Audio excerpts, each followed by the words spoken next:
आधी रात बंगाल में गरजा बुलडोजर। हावड़ा में धड़ाधड़ हुई अतिक्रमण के खिलाफ कार्रवाई।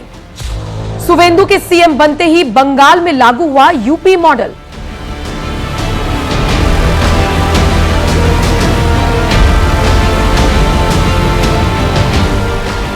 नमस्कार, स्वागत है आप सभी का। आप देख रहे हैं एनएमएफ न्यूज, आपके साथ मैं हूं नमता चौधरी। जो तस्वीर उत्तर प्रदेश से सामने आती है, वही सारी तस्वीरें अब बंगाल से सामने आने लगी हैं। तो क्या ये बात मान ली जाए कि लॉ एंड ऑर्डर को मजबूत करने के लिए अगर बुलडोजर की भी जरूरत पड़े तो बंगाल के मुख्यमंत्री सुवेंदु अधिकारी पीछे नहीं हट रही हैं। शायद इसीलिए 9 मई को शपथ ग्रहण समारोह हुआ और 10 मई से आज 17 मई है। पिछले एक हफ्ते से बुलडोजर की कार्रवाई लगातार बंगाल में चल रही है। ये बुलडोजर अतिक्रमण के खिलाफ गरज रहा है। ये बुलडोजर आम जनता को हो रही परेशानी के खिलाफ गरज रहा है और इसकी बानगी एक बार फिर बीती रात हावड़ा में देखने को मिली।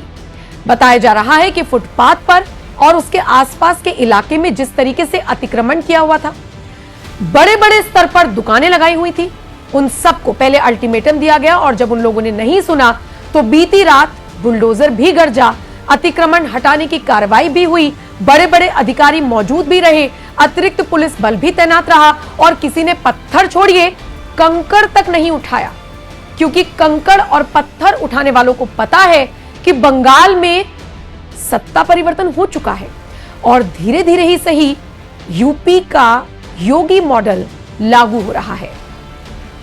गौर से देखिए इन तस्वीरों को।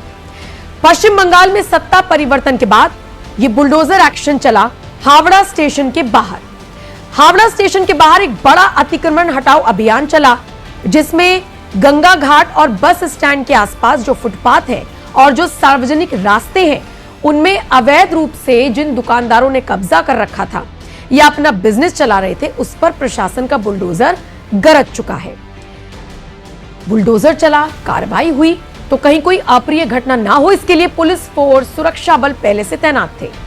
हावड़ा सिटी पुलिस के आला अधिकारी भी भारी संख्या में पुलिस बल के साथ मौजूद थे। प्रशासन ने बिना किसी ढिलाई के बुलडोजर की मदद से पक्के और कच्चे अवैध निर्माणों को तोड़ दिया और यह संदेश देने की कोशिश की कि जहां जहां पर इसी तरीके से अतिक्रमण है, अवैध कब्जा है, आज नहीं तो कल बुलडोजर चलेगा। खुद से हट जाइए, नहीं तो प्रशासनिक बुलडोजर आपके लिए तैयार है। आगे भी अभियान जारी रहेगा। प्रशासन ने 2 टूक ये संदेश दे दिया है। ये तो सिर्फ हावड़ा का नजारा आप देख रहे हैं। अब आइए पिछले 6-7 दिनों में पूरे बंगाल में अलग अलग इलाकों में अवैध कब्जों पर कैसे बुलडोजर चला है, मैं एक एक करके आपको बताती हूँ। सबसे पहले कोलकाता का तिलजला क्षेत्र देखिए। इस इलाके में अवैध फैक्ट्री में आग लगने की घटना के तुरंत बाद मुख्यमंत्री ने सख्त निर्देश दिए। यहां पर बताया जा रहा है कि एक अवैध इमारत थी जिसको बुलडोजर से ढा दिया गया। 13-14 मई को ये पूरी कार्रवाई को अंजाम दिया गया। अपनी पहली कैबिनेट बैठक में सुवेंदु अधिकारी ने सीमा पर घुसपैठ रोकने के लिए कड़ा और बड़ा कदम उठाया। कैसे? मुख्यमंत्री ने स्पष्ट किया कि अवैध घुसपैठ को रोकने के लिए बॉर्डर इलाकों में किसी भी प्रकार के अवैध अतिक्रमण को हटाया जाएगा। अवैध निर्माण पर जीरो टॉलरेंस की पॉलिसी मुख्यमंत्री सुवेंदु अपनाते हुए नजर आ रहे हैं और इसीलिए उनकी पहचान करते हुए शिकंजा कसना शुरू हो गया है।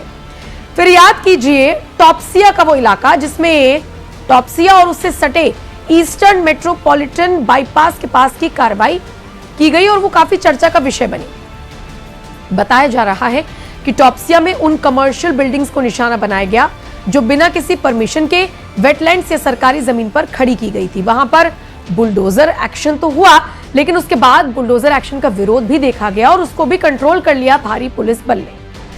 अब अगर मैं हावड़ा का ही जिक्र कर लूं तो यहां पर भी पहले आगाह किया गया, लेकिन कोई सुनने को तैयार नहीं है, तो फिर एक्शन तो लिया जाएगा। ये तो समझाना पड़ेगा ना कि सरकार अब बदल चुकी है। तो ये सारी चीजें रही हैं जो अब बंगाल के अलग अलग इलाकों से सामने आ रही हैं। बड़े स्तर पर बुलडोजर एक्शन लिया जा रहा है, ये बताने के लिए कि एक्शन इसी तरीके से होगा अगर अवैध कब्जा होगा तो। और ये संकेत भी है कि जो लोग कहते थे कि बंगाल में योगी आने चाहिए, बंगाल में योगी मॉडल आना चाहिए, सुवेंदु ने वही सारी चीजें अप्लाई करनी शुरू कर दी है। माना यह जा रहा है कि शपथ ग्रहण समारोह में जो भगवा रंग का फटका योगी आदित्यनाथ ने जो गमछा दिया था वो कोई आम फटका नहीं था, वो एक संदेश था शुवेंदु अधिकारी के लिए कि भगवा पहनिए और उसी तरीके से अपना आचरण कीजिए। और नजारा और उसकी बानगी और उसका नतीजा सब अब बंगाल में दिख रहा है। टीएमसी के नेता कार्यकर्ता परेशान हैं क्योंकि पिछले 15 सालों में जितने अवैध कब्जे हुए, जितने अतिक्रमण हुए, वो सब तो इन्हीं की देन पर हुए हैं। तो जब ये बुलडोजर की कार्रवाई के अंतर्गत आ रहे हैं तो इसका मतलब टीएमसी नेताओं को भी डर है कि अगला नंबर उनका भी हो सकता है, क्योंकि अवैध कब्जा तो उन लोगों ने भी कर रखा है। तो बहुत दिलचस्प रहने वाला है बंगाल में आने वाले वक्त में नजारा, क्योंकि बंगाल में परिवर्तन की बयार चल रही है। फिलहाल इस खबर पर और इस बुलडोजर एक्शन को आप किस तरह से देखते हैं, कमेंट सेक्शन में आप अपनी राय जरूर दें और बाकी खबरों के लिए एनएमएफ न्यूज देखते रहें।